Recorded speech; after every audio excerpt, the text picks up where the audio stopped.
theatre fans, welcome back to another episode of Theatre Tea Time. I'm Isaac. And I'm Ryan, and in today's episode, we're going to be looking at the much anticipated Hamilton film, the Hamilfilm. Dun dun dun dun dun dun doo Wowee. So, I think it's safe to say, for those of you in the chat, if you've seen it, I think you'll agree with us that it was very much a completely new experience on Hamilton, like we've never seen before. I've only ever watched a bootleg of it. I've seen it in London, but yeah, and the bootleg, which we don't endorse, but yeah, we of course don't endorse. But yeah, so definitely, even seeing it live and in bootleg, it's a whole different experience. Just it was overall. a film, wasn't it? It was a film. It was shot like a film, like the camera shots and the angles. It was it's very cinematic, which I thought did it great justice. Yeah. So how exactly are we going to talk about this? Are we going to talk about it in like chronological order, or are we just going to talk about great bits, have some of the chat interact as well? Let's go through and just pick out our best moments, and then maybe we'll go back and go through chronologically. Yeah, okay. So just before we start this off, I will say we are also going by the Revolution book. Now, if you don't know what this is a whole libretto of the whole musical, and this has the annotations and notes by Lin-Manuel Miranda. And so if anything interesting comes up, have a little flick through, and if there's an interesting note, we will let you know. So where should we kick off? You start. I think we should start at the very end, because it's a very good place to start. Okay, all right, let's go. What did you think of Eliza's stepping forward at the end with that gasp? Now that's the thing. I've seen lots of theories about There's this. so many theories. Okay, so there is a definite. I know for a fact there is a definite answer to this, and the definite answer to those of you. I mean, I'm almost certain this is it. It's the fact that it's all about who lives, who dies, who tells his story, isn't it? Yeah. And Hamilton takes Eliza to the edge of the. It says in the book, the stage direction says he takes her to the edge of the stage.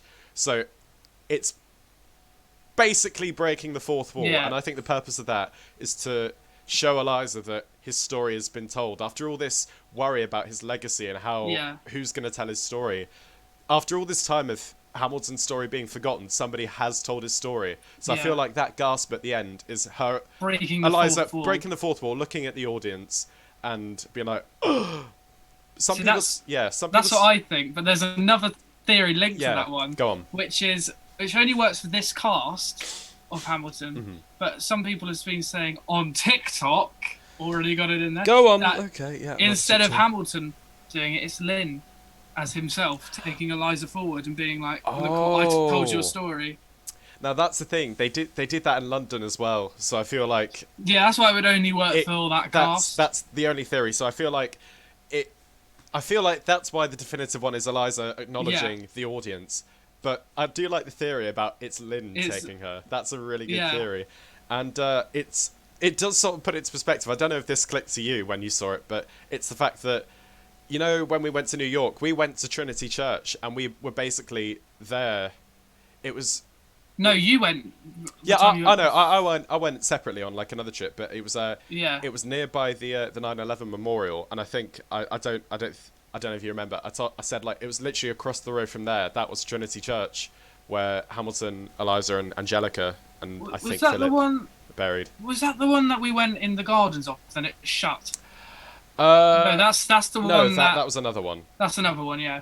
But no, it was very close. I don't know. I might not have even told you, but No, I don't think you did. I don't remember. No. But yeah, I like the theory that it was Lynn showing Eliza. That's quite clever. But when I watched it the first time, I didn't get it completely. I was like, "What's she doing?" But then it took me a minute to go. Oh, I know. It depends. Another theory is that final gasp was about death, as in Eliza is. Yeah, that's what breath. I thought it was originally. That's then I went on TikTok and then I saw all the theories. Which my For You page on TikTok is now just full of Hamilton. I know, you can't get away from it these days, but it's such a big sensation. But that's the thing. It depends. Like, this sounds really pretentious. It depends on how the actor portrays it and does it. Yeah. And I feel like because if you watch that final clip of Eliza, it's like a distraught look on her face. But like, I remember going to see it live. The Eliza sort of had a proud or like happy look. So that's probably where the miscommunication in London. Yeah. So that's probably where please that. She was like. She was told. It was like happy instead of like. So I tell you what, another whelp we need to talk about from Eliza was the one where Philip died. That scream, it was retching. That was painful. That. SMNMNL16 says, what was your favourite song and the least favourite one? That's a very hard question because... You go first. Yeah. Everything's subjective, of course. Everything is subjective. Everyone's entitled to their own opinion. In terms of favourite song, well, that's the thing. It's when you say least favourite, because I loved all of it. Yeah. I'd say my least favourite song, this is like not even in the film, but like I'd say the soundtrack is That Would Be Enough. And I get it's... that's my least favourite. I know it's necessary because... Yeah, when he gets sent home. When he gets sent home. And I know that's necessary because it shows that Eliza's pregnant and it shows Hamilton's like home life apart from work. Yeah. But like, I don't know, I just feel like it's... I don't know, it's like... Oh my god, I'm going to say it. It's like in Les Mis. It's the whole... In my life, heart full of love. It's just that bit. It's the bit in the show. It's the context. Yeah, it's a bit of context, but it's also the bit in the show where it's not when you sort of zone out, but it's just like it's the break. It's the break, yeah. And I feel like I've got the biggest attention span, so I like it to be all up and bouncy. In terms of, sorry, go on. I'll go with my least favourite then as well. See, for me, the song I don't love. I liked it before, but when I watched it, I didn't love it as much. Okay, yep. But the staging of it was insane. Yeah. Hurricane. Oh, that is brilliant, isn't it? The song's alright. It's not like it's a bad song or anything like that, but just compared to the others, it's my least favourite. Yeah. But the staging of it, when it's like the chair going around... And did you notice in the background, it was all like the choreography of Alexander Hamilton and like his mum spinning in the air. It was like a whole landscape of everything. Yeah. That was just such a clever stage moment. So that's my least favourite song, but it was amazing. It was really good the way they staged it. In the actual film. I'd say favourite song, I think this will always, or at least for a very long time, Room Where It Happens is my favourite song. Yeah, I was going to say that one as well. But that's the thing, people are like, oh, who would you most want to play in Hamilton? And I'd say Aaron Burr. I'd say Burr as well, yeah. It's just like, I don't know, because Burr at the end of the day, he is the guy who shoots Hamilton, but like, before any of that, he just wants to get ahead as much as Hamilton does. So he's not exactly a villain. He's not like a bad guy. He's an interesting character. He's very interesting, I find. And he's almost quite jealous of Hamilton, I feel, and how he just comes in and goes right up to the top, and he's, he works just as hard and he's stuck at the bottom. What do you think of the released songs, though? Oh, the unreleased songs. Unreleased ones. I think they should have kept Congratulations. Yeah, I was going to say that as well. We were just singing it before we came. Yeah, we were. Yeah, I like Congratulations. But would it have fit in that moment? Xena says Aaron Burr is the most interesting character to play. Definitely. He's very three-dimensional, I think. In terms of Congratulations, the whole point of that... Hold on a second, I'll flick through It happens the book. after he... It's in the middle of the Reynolds pamphlet. It's what's the line? I didn't come here for you. It's like, thank God, Angelica's someone who understands what I'm struggling here to do. I'm not here for you. I know my sister. And then it would go on to doing Congratulations. See, I don't know if it's a really good song, and I think they should have kept it in somewhere. But I don't know if it was in that spot, it would fit and flow through perfect. Here we are. So for those of you who just tuned in, we're also going by the notes in the Revolution book. These are like, you can't really see it. These are annotations by the maker of the show, Lin-Manuel Miranda. It says here that the Reynolds pamphlet was originally part of a longer tune called Congratulations. So it came between the Reynolds pamphlet and Burn. But the thing is, it says here, Lin-Manuel realised that the audience wanted to see Eliza's reaction, so they didn't want to focus on Angelica as much. And then Burn. And then Burn came. And obviously there was first Burn, wasn't there? The first draft of it, which is completely different to the original. I'll tell you what, brilliant. Watching Burn, that was a moment. I tell you what, literally, I don't think... Okay, so I'm not a crier in theatre. I don't cry at many things, but really. Seeing that, and it was on a screen, let alone movies, it was on a screen, and what was it? I cried, I think, it was like, Farmer Refuted, that bit. Yeah. I cried because that was the bit just after my shot, and I was so overwhelmed by the whole thing. I love Farmer Refuted. Satisfied, I cried at as well, just because the whole choreography, really cool. the rapping, the singing, and then the bit, I just burst into tears at this point. Philippa Sue's scream after Blow Us All the Way. Just don't. That was... Don't. It just made my heart drop. Exactly, I just felt that sink into my chest, just like... Oh, God, it was horrible. I know. and then It's Quiet Uptown. I just cried No, through the whole thing. I actually couldn't watch It's Quiet Do you know Uptown. I was like on my phone, like, but I as much as can't that watch though, this, it was Lynn's acting as well, because throughout the whole of Hamilton, Yeah. he's like charismatic and all like uptight and cheery, but in this one, he's like weak and he's like sad, and it's just It was something horrible, yeah. you can't see. I'm getting choked up just thinking about it. So aside from that, for Burn, I was going to say, I've heard a lot of people sing Burn. Like you always hear. You always hear it. It's like a cliche audition song. You know, you always. Everyone's heard everyone sing Burn. I don't know why I said Clam. Clam. But when it was done properly and like. It was the way it was meant to be. I'll talk about that. Oh, Zena says really everyone the really comes for Farmer Refuted, but that shit slaps. It does. It I literally enjoyed does, it. doesn't it? And it was the fact banging. you could see the acting and the staging in it, like the way he gets in front of him and then he tries to like clamber on top of him. I like the don't modulate the key and not That's the a thing with me. Oh, what was it? It was the fact. What was it? It was I can't remember the line. It was Hercules Mulligan says, what does he say? He's like, yeah. Oh god. Hold on, I'm looking it up. He says, Dude, tear this. Go on, tear this dude apart. It's the way he said that. I was laughing at that. Yeah. Now, what was the thing you were saying about Burn? And okay, so the thing is, this film was recorded 2 days in June 2016, wasn't it? Yeah. So that was a year into the actual Broadway production, because it went in 2015.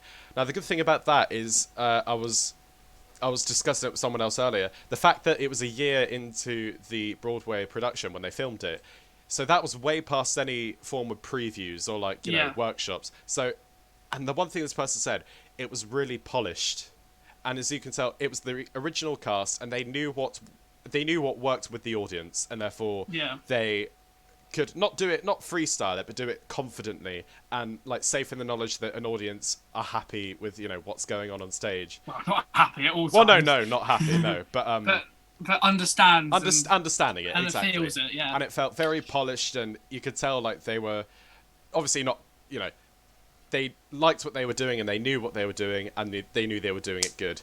Human Visitor, hello. He says, since I don't have hundreds of dollars to spare, I never saw Hamilton on Broadway, so it's great to finally see it. But it makes me want to see it more on stage now. It's damn good. Choreography, direction, and writing is top tier. Couldn't agree less. See, here's the thing. I'm going to talk about this. Couldn't agree more. Pro shoots. Everyone, well, not everyone, a lot of people have been talking to me about Hamilton coming out, and they've been like, no, I don't want Hamilton to come out because it's going to stop the profits of Hamilton. And I'm like, well, at the moment, there is no Hamilton. Exactly.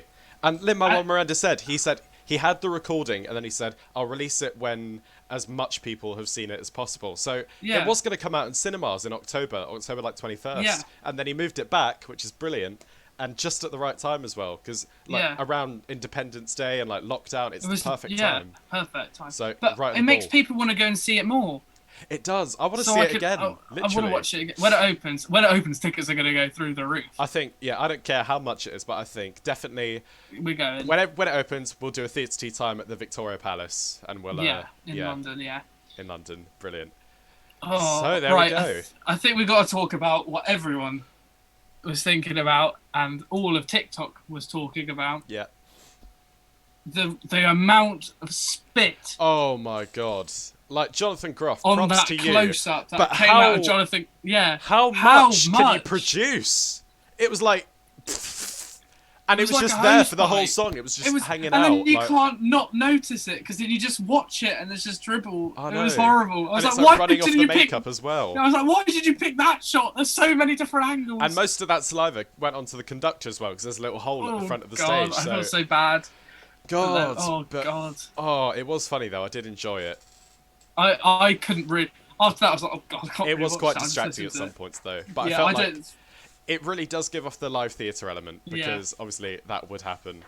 Human Visitor, I agree. I don't think we'll be able to afford it. It actually made me scream. Yeah. Yeah, it made me scream. I was that was horrible. I know.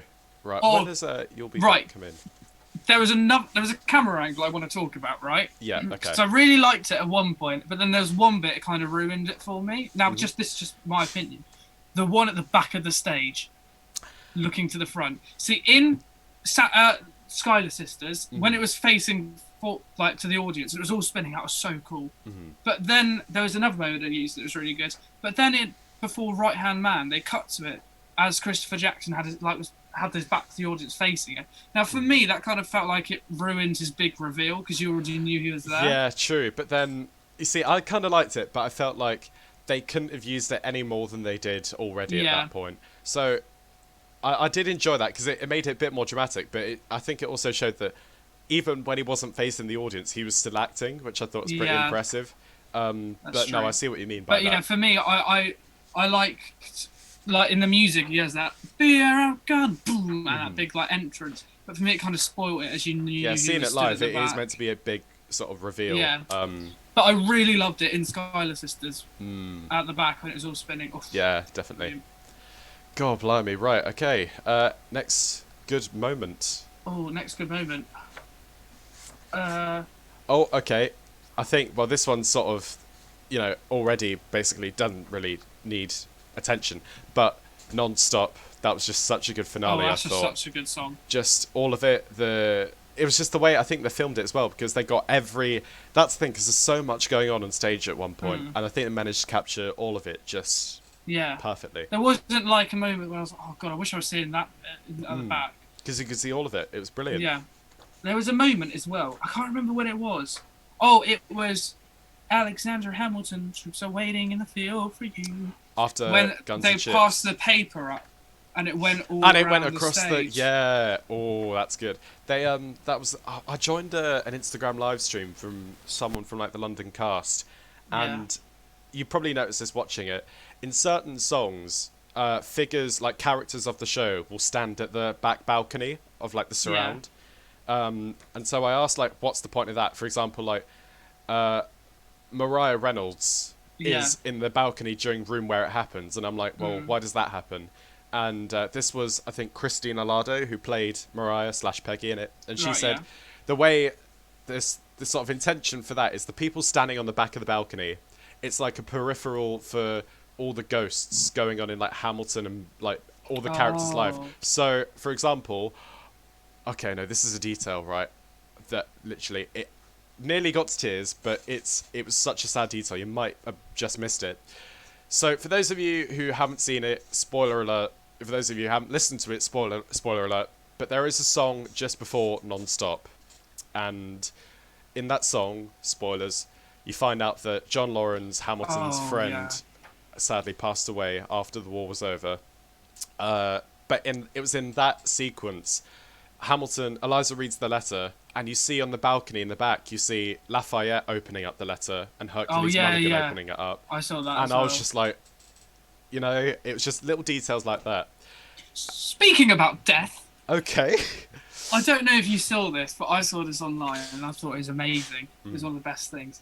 There's one ensemble member. Now, I can't remember her name. Oh, Ariana DeBose, I think. It might be. I've got no idea. I think. But she plays the bullet. That's her, yeah. Ariana DeBose. Now, it's amazing. But, so you get to 10 dual commandments. Yeah. And she's the person who pretends to hold the bullet as it shoots Hamilton. And in Stay Alive, she gets one and it just misses Hamilton. Yeah. At the end of You'll Be Back, she's the one who gets killed. She's the first death of the revolution. Yeah. And I saw it on Lin-Manuel's Twitter. She's not only the bullet, but she's like an omen of death. She's like death. So then when we get to Yorktown, she then becomes death. Then when we get to Yorktown, she's with Lawrence and she helps him kill him. And then she shakes Lawrence's hands afterwards, and Lawrence is the next person to die. She shakes his hand. And in what's it called? Meet the latest graduate of King's College. Oh, Blow Us All Away. Blow Us All Away. She's the one that flirts with him. And she gives him the directions to Georgica.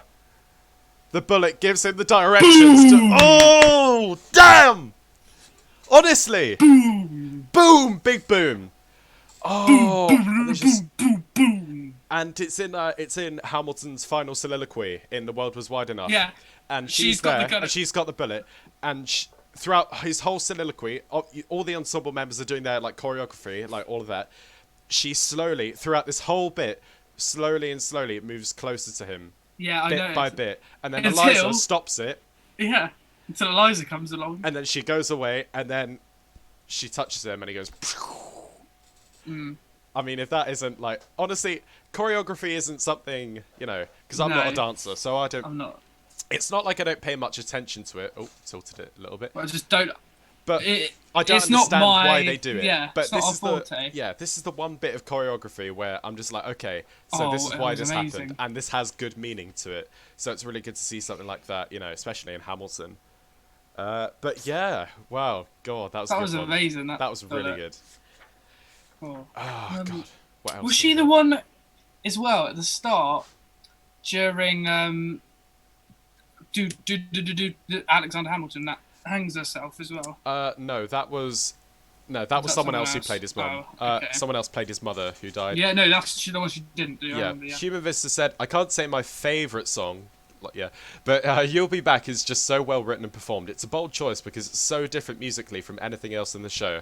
A risk it could fail, but it works, and having it return 2 more times with different lyrics fits in very well to the show. Yeah. Yeah, because you've got What Comes Next and the I Know Him. That bit. I know him. Yeah. I like it. I like it being completely different though because it's he's very definitive character as he's the British. It's funny when you realise that King George is the villain of the show. Like that's literally it. And Lin-Manuel, he wrote You'll Be Back basically as a breakup song.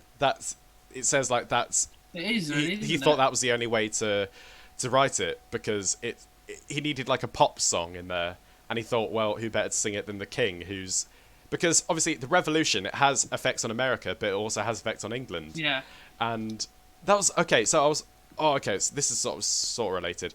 Seeing it in London, obviously American and British audiences are quite different. Very different, and that's because in relation to this, English theatre has a thing you may or may not have heard of called pantomime, and you obviously know what pantomime is. Everyone knows what it is in England. But pantomime culture, it's like so. For example, when I think the King came on at one point, people started booing him. As in, because he was the bad guy. People in were London? In London, yeah. People were like, boo.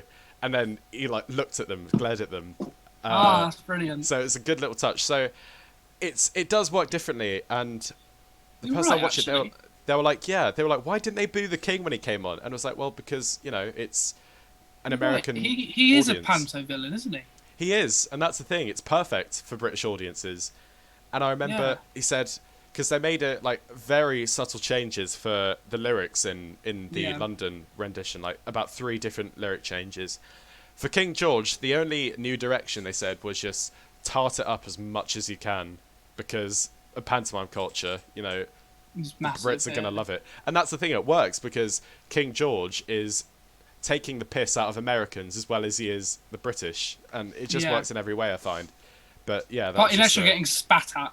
Yeah, of course, unless they get spat at and, covered in horrendous amounts of saliva. Jonathan Gross goo. An audience booing a character on a Broadway stage would be in poor taste, exactly. Yeah. Imagine. Welcome to Britain. That would be. Imagine America. Oh, do you know what? Imagine how pantomimes would look on Broadway. Right, here's a question. Is there panto in America? Because I feel like there might be, but it's just not very. It's either not very well received or, But it'd be interesting because you've got the whole. Because in pantomimes in Britain, you're encouraged to boo the bad guy, aren't you? The point is, it's like audience interaction. Exactly, it's all about the interaction, and that's in good taste for pantomime. Whereas it seems here it'd be bad taste in America. So that's a funny thing. We should probably. It depends on the show on booing. Let's start an episode of panto. I think we should nearer the Christmas time because pantomimes are like a Christmas sort of tradition in England. But that's it's interesting to see how different they react. Only if a show is meant to break the fourth wall on purpose. Okay. Yeah. Then again, King George sort of breaks the fourth wall. Especially in What Comes Next? He finishes the song. He's like, "You're on your own," and then he leaves. So and he calls out to everyone, and you'll be back. Everybody.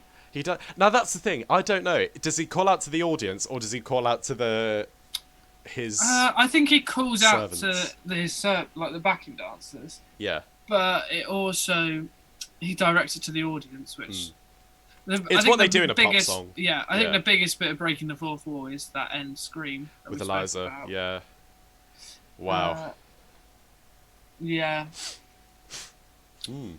What other moments are there? I'm trying to think of some. Oh, right. Here's the thing. I didn't know the Reynolds pamphlet was written by Hamilton Yeah. from listening to the soundtrack.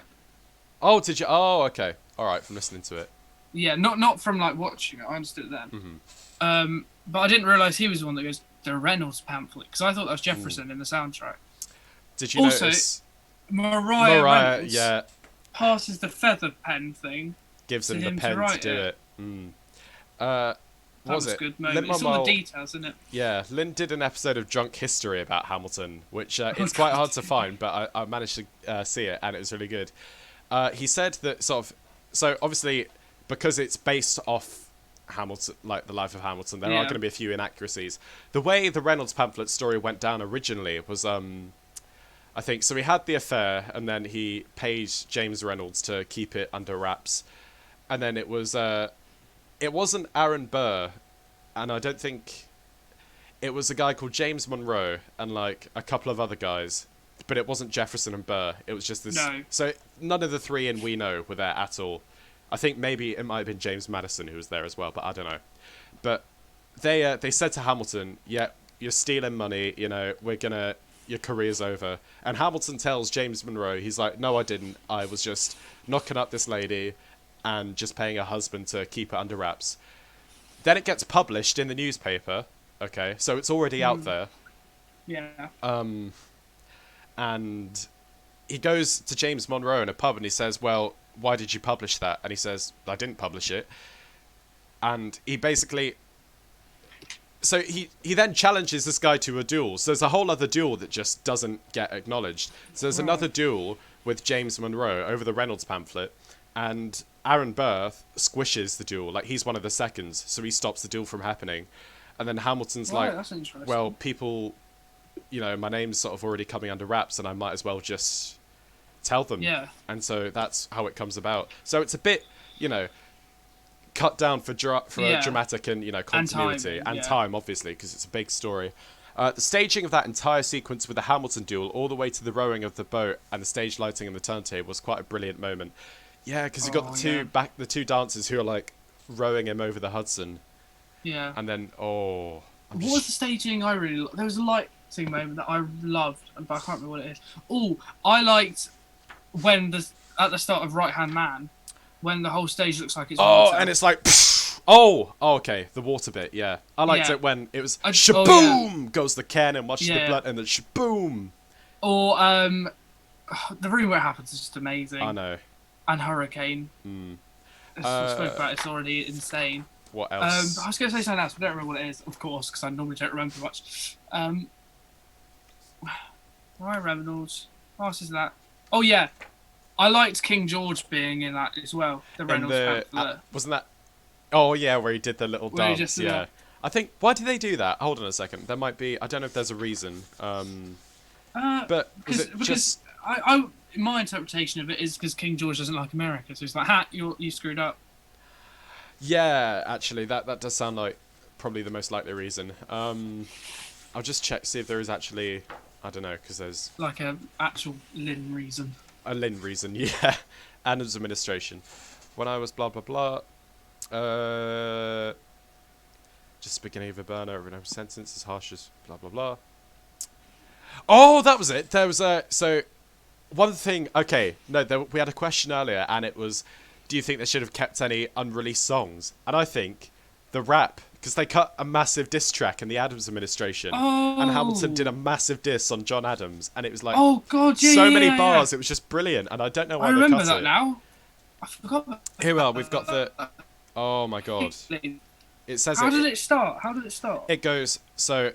Adams fires Hamilton, privately publishes blah, blah, blah, blah, blah. Hamilton publishes his response, and then it goes, an open letter to the fat, arrogant, anti-charismatic, national embarrassment known as President John Adams. Yeah. Oh, yeah, I remember that. And there's like a massive... It's almost like Lafayette tempo as well. I remember listening to it. It's really fast. Oh, it's on the Hamilton mixtape, isn't it? I just found it again. Oh, that's good. why. So I think he cut it because there's a line... Where is it? Here we are. So it says, give my regards to Abigail next time you write about my lack of moral compass. And apparently, the audience were like cringing at that, so I think he cut the whole thing because he thought it just wasn't very well received. I quite like it though. I like it, yeah. But maybe I see why it's been cut. I see why it's been cut. What else? Anything else?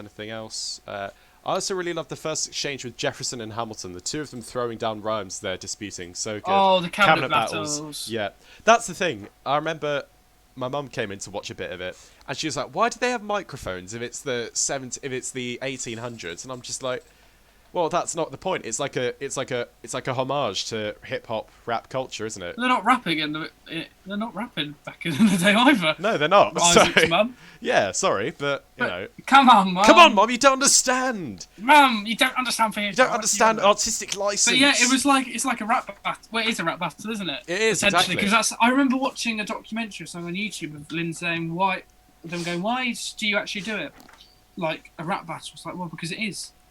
If you translate it to modern days, that would be like not that there's politicians now like Boris Johnson and Donald Trump.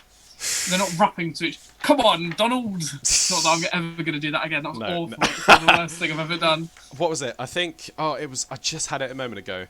Here we are. So for those of you who don't know, there was actually a Cabinet Battle 3 that was cut from the musical. That one as well. And here's the thing, I don't know how, I've got no idea how this would have been received in today's climate, but the issue on the table of this cabinet battle was slavery. And there's I was on Twitter, as you do, and a lot of people bashed the Hamilton recording. They were like, oh, don't watch it. It glorifies a man who had... I was going through the news or something, and someone was like, guys, we have to boycott Hamilfilm because it's got mentions of slavery in it. Now, does it? There is like a moment or a line. Now, here's the thing. It's getting rid of it. Yeah. So, realistically, I read up on it. Hamilton married into the Schuyler family, who did own slaves, and Hamilton basically arranged. He bought slaves. This is real life, isn't it? Yeah, in real life, he bought slaves for the Schuylers, but Hamilton wanted to. Now that's the thing. I think it said somewhere he wasn't an abolitionist, but he was against it, sort of thing. Right. It doesn't make much sense, but people, people say boycott it because he had ties with slavery. But the thing is, people are saying it romanticized and glorified Hamilton. It doesn't, because no, it doesn't. Hamilton's an asshole in the musical. Like, he's, cheats on his wife. He's arrogant. He's like completely, so cocky. So it does portray him as as a twat, quite frankly. Yeah. I was going to ask this question, and I don't know how to word it without sounding. Who do you think is the biggest character, or like the main character of the story? Because Hamilton, it's his musical. It's his life. Eliza Hamilton as well, isn't? True, but I mean, you got to think about it. What's the name of the first song? Yeah, that's not what I'm saying. Alexander Hamilton, yeah. That's not what I mean. I mean, like, who do you think is like the most influential character to the story? Oh, so like who drives it? Yeah, because at parts of it, I think it goes between Angelica at points, Alexander Hamilton, and Aaron Burr. I think it goes between those three. Yeah. Actually drive the story at different points. Sorry, I just found this. At the end of this Cabinet Battle 3, there was going to be a Room Where It Happened reprise. Sorry. So in terms of that, I would have loved another one of that. So I think, that's a tricky one because the way I see it, you've got Hamilton on one side and Burr on the other side. And I feel like they're both driving different stories. They drive each other's narratives, do you know what I mean? So Hamilton is introduced to everyone by Burr, and then Burr, in Wait For It, he realises that, what's Hamilton doing that's making him more successful than me? Yeah. So both of them, I think, not inspire, but both of them influence each other. Yeah. It's like a Valjean and Javert complex. Sort of, yeah. I mean, not quite as toxic as that. No, but like, without one, you couldn't have the other. Exactly. You can't have a Hamilton without a Burr, I think. And And I think Right. that's also sort of revealed in the Yeah. final duel as well. Yeah. Here's the question then: what do you think of the fact that some of the characters are double cast as the same like actor? I had this conversation with my mum as she was watching it as well. Come on, Mum. Come on, Mum. You don't Context. understand you don't understand theatre, Mum. It was the fact that it was in Take a Break, and my mum was like, "Well, what's the point of having a grown man playing a 9-year-old boy? Can't they just get a child to play him?" And I was like, "Well, think about it. It's what, less than 2 minutes of the, okay, maybe more because he comes back in The World Was Wide Enough and Who Lives, Who Dies, but like." At most, 9-year-old Philip, or like any Philip actually. No, no. Do you know what I'm gonna say? 9-year-old Philip is only in the opening bit of Take a Break, and that's like what, 2 minutes. Grandpa just lost a seat in the Senate, and that bit as well. True. And then he goes to older. Yeah. So I like it though because it's Philip is portrayed as Alexander's best friend. that's the thing, and you've got to think about it. Lawrence, he's Philip, yeah, but he's also Lawrence. And they both have, obviously not the same relationship, but they both, they both confide in each other. And I feel like that's the right double cast to do. So why did they double cast then Lafayette with Thomas Jefferson? Because Lafayette went over, because obviously a lot of time goes past between Act 1 and Act 2. Yeah. And in that time, Lafayette goes back to France in the Revolution. And Thomas Jefferson has just come back from France. So I feel like there's a nice tie in with the that. The link there is France. So And also, why then yeah. James Madison and Hercules Mulligan? That's an interesting one. Too much work to cast a kid for that short moment. He'll be sitting backstage playing video games for 98% of the show and getting paid. Exactly. See what? You know what? I'll have that job. I reckon I could pass as a 9-year-old kid. So I wonder if that's what they did for Gavroche in Les Mis. Yeah, they sit back there with a chaperone. Yeah. Oh, do you know what? That was funny. Going off on a Tangent. a bit of a tangent. Les Mis. No, not about Les Mis actually. You know when we went to see Waitress and we went to stage door, we saw the little what's her name, Lulu, as she walked past with her dad, and I thought, oh, that was quite nice. What a life. Yeah. But what a life. they just sit back there with the chaperone and then they go out for lunch and stuff. I wouldn't. What a That'd be brilliant job quite that would nice. have been. Yeah, I wouldn't mind getting paid to do that. Yeah. What were we just talking about? Philip, double cast James Mulligan and Gavroche has a song at least is in other parts of the show. Yeah, true. Yeah, that's Yeah. true. Now James Madison and Hercules Mulligan. Well, you see, they're two very, very different characters. Like that just goes without saying. That's an interesting. I don't see because there's ties with Lafayette and Jefferson. There's ties between Lawrence and Philip, but Off the top of my head, there's not any. I can't think of much. Hercules Mulligan went to spy on the British government. He took the measurements information, and then he smuggled it. In one way, this is probably a little bit too far, but if you put the track as a whole, pretend it's just one character he's playing. At the start, he's really big and chatty and stuff, and then he goes quite quiet. It's kind of like the opposite of Burr. Maybe, but I just don't see. I don't. Yeah, I think it might have just been like. Because why is James Madison there? That's another thing. Like, Google this. I think he's probably Thomas Jefferson's like secretary. I don't Toy. understand. Yeah. Well, I mean that's a whole other thing. Yeah, I'm not quite sure how American politics works, apart from there's a president and a vice president, I think. And the person who leaves us. Yeah. Why is James Madison and Hercules Mulligan play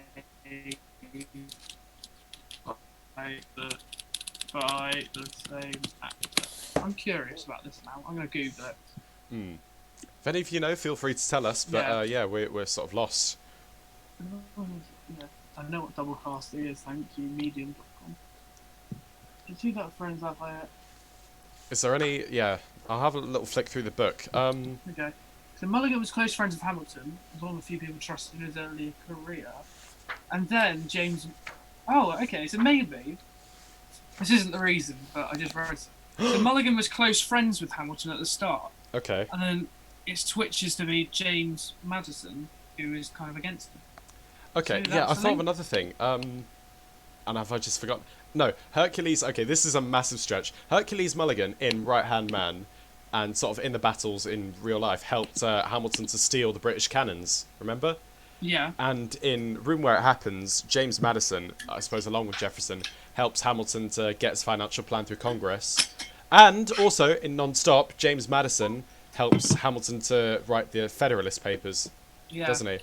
So there's that little partnership between them, sort of like a partnership in work, like Mulligan had with Hamilton, and then James Madison, who was sort of against him, but, you know, helped him anyway, sort of thing, if you know what I mean.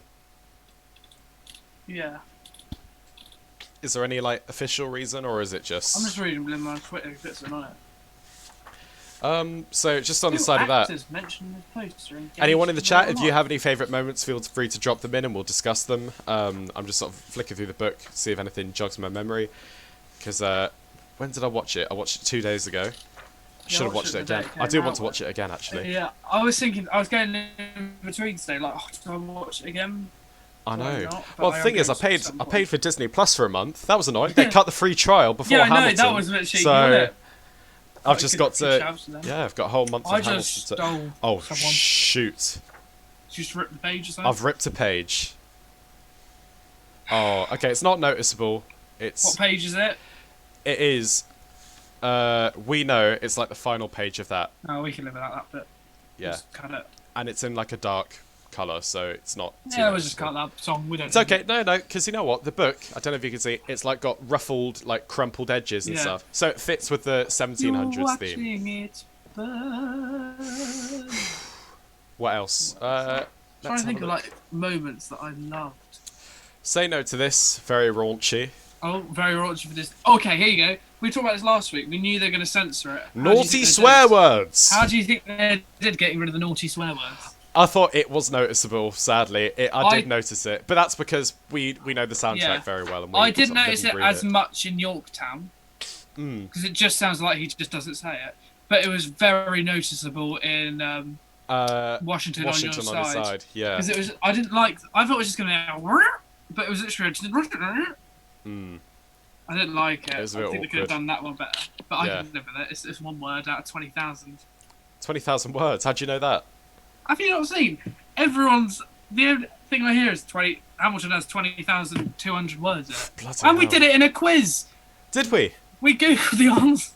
Oh yeah, we did. Oopsie daisy. We didn't win. This is alright. No, we didn't win. We're dirty cheaters. Dirty cheaters, admit it. Sorry. Yeah, let's have a look.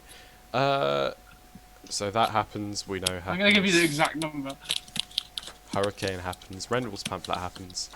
Burn. What's the notes for... Ooh. 20,520 words. Ooh, what was the name I was just thinking of? Oh, okay. Right. Here's an interesting point that's said in the book. So, in terms of Burn, Eliza's little soliloquy or whatever, I don't know what it is. So, the thing is, you know, like it says in the song, historians have no clue what her response was. Because, obviously, they were burnt. So, they don't get to know what she said. Her response was lost. So, the only thing Lynn knew when he wrote the song is that she burned the letters that Hamilton... Yeah. You know, the letters were burned after his death. So, but the thing is, it wasn't like... It was a bit different back then. It wasn't like... it might have been like this in the 1700s. Well, yeah, of course, it was the only way. But burning letters wasn't always to forget a memory. It was like the 1700s way of deleting an email. So, like, just getting rid of letters. And they used the real fire on stage. Yes, they did. They no did wigs indeed. caught on fire, though. No wigs on fire. I thought of an amazing moment, which was my favourite moment. I forgot about it. The end of One Last Time. Oh, God, that was amazing. I was just like... Oh. Christopher Jackson is just a legend amongst men with his voice. Right, here's the thing. I think Washington dies. Well, yeah, he does, eventually. Yeah, but you... Hang on. You told me a few weeks ago... No, what are you talking about, Ryan? Washington doesn't die in it. No, he doesn't die in Hamilton, but, like... No, he does. I think he does. Because he goes... Hamilton goes in his end, Washington is watching me from the other side. Well, My yeah, mother's because on the other by then he's died, but he doesn't die on stage. One last time. But he dies. But he dies in Hamilton. Yeah, in one the last narrative time narrative. shows that okay, that's it. I'm retiring because I'm getting old and I'm probably gonna die soon. So, yeah. And you told me he doesn't die in it. No. It's like, yes, he does. Well, obviously he does, but that's the thing because Washington dies ages before. So Hamilton's dueling and Washington's been long dead. Yeah.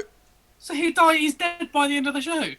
yeah, but Yes. but he doesn't die on stage though. No, he doesn't die on stage, but he's dead by the end of the show because he leaves to die at the end of one last time, and like he knows he's going to go and retiring. Yeah. Okay. Yeah. Okay. But yeah, Wrong. No, I'm not wrong actually. You're It was a wrong. misconception between two parties. Okay. What happened here? Nothing happened. Oh, Death of Washington, December 14th, 1799. So that was 5 years before Hamilton's death. So, kind of long, I guess. I don't know. We'll just move on from that because I feel like I'm in the wrong there. Blow Us All Away, fun fact, was originally called Your Boy's Killin' 'Em. I'm glad they changed the name. Yeah, it's very interesting. It was like a hip hop inspired one, which and because Philip's a younger character, I guess that makes sense, and especially because he dies. I know. I remember when it was happening. I was thinking when this moment happened, and it was this start of the Undertaker break. Burr was on the outer revolve, and spinning around like leaning against a lamppost, and then they were all following on. I just loved that bit.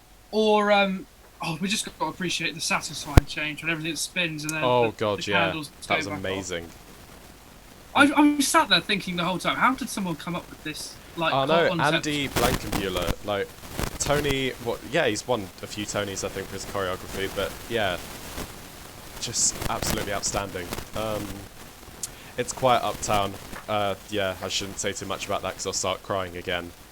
I didn't cry when I saw it live. I didn't cry when I saw it on bootleg. I didn't cry when I saw a clip. I cried so much watching it. I have to admit, I didn't actually cry watching it. Did you not? I normally don't, to be honest. I don't know. And the bits I would have cried on was on my phone because I was like, I can't. Yeah, it was just something about Philippa Sue and Lynn's face. Their faces just it's like... Quiet Uptown. Just my heart dropped and sank in my chest, and I just couldn't watch it. You know, it was good. Okay, cinematography-wise, it was in the election of 1800, the close-up on Thomas Jefferson and then Aaron Burr's face, as they were like waiting to see who would he choose, and then the Reynolds pamphlet, the bird's eye going down. Oh god, that was beautiful. Well. They did that in Satisfied as well, didn't they? I think. Hurricane. I think they did that. They did it in a moment, but I love the shot of just that woman holding that chair that was in the trailer. Okay. You know, in Best of Wives and Best of Women, Hamilton's writing something down to Eliza. Like, Hamilton's writing something down before he goes off to duel. You might not know this. That's his goodbye letter to Eliza. Yeah, I was like, this is definitely his. And I'll get the what's it called? There was like a cut version of the end. There's a cut version of the whole song. He sings. It goes backwards again. So that's the thing. Yeah, there's the cut version of "The World Was Wide Enough" was originally called 10 Things, One Thing, and it does the whole 1, 2, 3, 4, 5, 6, 7, 8, 9. He aims his pistol at the sky, and then it freezes, and then it goes 9, 8, 7, 6, 5, 4, 3, 2, 1, and then it rewinds and goes back again. And then he goes. There's a line in there about him putting on his glasses. I looked to where my son. There was a line about him putting on his glasses. I start to shake when I put on my glasses so I can see if Burr is softening, and that's the thing. Burr shoots Hamilton because he thinks Hamilton is going to shoot him. He thinks there is absolutely no reason why he won't shoot me because I've done so much to him. His glasses on is so he can see me to shoot me. Yeah, exactly. So he thinks. There's the line. Hamilton was wearing his glasses. Why, if not to take deadly aim? Exactly. And then when you go to the other cut song, it's to see if he's softening. Yeah, to see if he's getting any second thoughts. And do you know what? This is something I think they've brought a bit of attention to this. It says in this little book I've got because I'm very interested in it. Nerd. Shut up. the first thing it's said in the song as well. The first thing Burr does when he shoots Hamilton is he runs towards him. So he's ushered away. Exactly. So, and the thing is, his second said to him, "You lost the right to talk to," and he tries to talk to him, and he says to Hamilton, he doesn't say to Hamilton. He says to Burr, "You forfeit the right to speak to him when you shot him." Yeah. And that was like, it was a weird etiquette dueling back in the day. Fun fact. Human visitor. Hamilton's house was physically moved in New York City to a different location in order to be preserved. Hamilton Grange, I think, is it still in? I'm looking at that picture. Let's have a look. Look at that. Let's have a look. Is it still in Harlem? Because I remember, I think, when I went in 2017, I thought, were they going to go? We thought we were going to go see it, but I think it was a bit too far away from where we moved. wanted to be. So You're right, there's the picture, by the way. There you are. That's the picture of. Wowee. So how did they keep it preserved for so long, though? Because that looks like it's made of. St. Nicholas's Park. Looks like it was made in like 1960. Yeah. Wowee. Oh. Look at that. That's a weird sight. That is, yeah, just, one of your founding fathers' houses, just casually going down the motorway. Yeah, bit weird. Sorry, I'm late. I'm stuck behind a house. Yeah, in Harlem. I used to live in Harlem. Ooh. Visit the house all the time. Pop into Alexander Hamilton's house for a cuppa. Yeah, just go say hello. Where else did we? Oh, we went to this museum. I think it's like. I did like a little Hamilton tour when I went one time, and we went to. So I think the places I went to were Federal Hall, which we walked past. It's on the way to the Staten Island Ferry. Federal Hall is where One Last Time happened, where George Washington I remember. I feel like I remember you said. I think I did because we stopped. Is it that glass building now? It was like a black building or something. No. It's like a massive white quartz pillar. It's that was it. It's like a big house. Yeah. I think I took a picture of it. And then you were like, "That's where One Last Time happens." One last time. And then I remember going in there, and in there they have the literal stone he stood on, and it's got a big crack in it. To sing One Last Time on. Yeah, where George Washington in the 1700s got up and sang a lovely song. That's exactly what happened. And just down the road from there, I think I told you this as well, Florence's Tavern. And that is the bar. My shot. My shot and Aaron Burser. And I think. I remember walking past that tavern. And I went in there for a meal when I went. I remember walking past that tavern thinking, look at all those steps, the West Side Story steps. Yeah. I was like, look at that. That's just like West Side Story. And I was like, oh wait, we're in New York. Yeah. But I remember, how old was I? I think I was about 16. 16? Yeah, 16. And we went for a meal in there, and it's like literally, I think I've got a picture of it on my old phone somewhere. It looks so much like an 1700s I remember seeing a picture of it. It's not rotted wood, but the wood's all textured, and they've very much tried to preserve it, and you have to sit on wooden benches when you eat. It's all squeaky and. I remember you posting a picture or sending a picture to me inside eating. I was like, I'm just at home. And they, I think they had an item on the menu called the Jefferson Cobb salad, which is obviously a nice little renaming. But yeah, oh my god, it was actually really nice. They did a brilliant burger there and a lovely. It was like a little recommendation. I bet it was really expensive though. Oh yeah, God, I wasn't paying for it, so Was the door, Mum? Was the door like? This is the very bar that Hamilton sings my shot in. It's just like, wow, brilliant. Swigs of red wine, what's happened to my son? As we were walking, I remember walking past that on the way to Staten Island. I was trying to avoid everyone selling us fake tickets.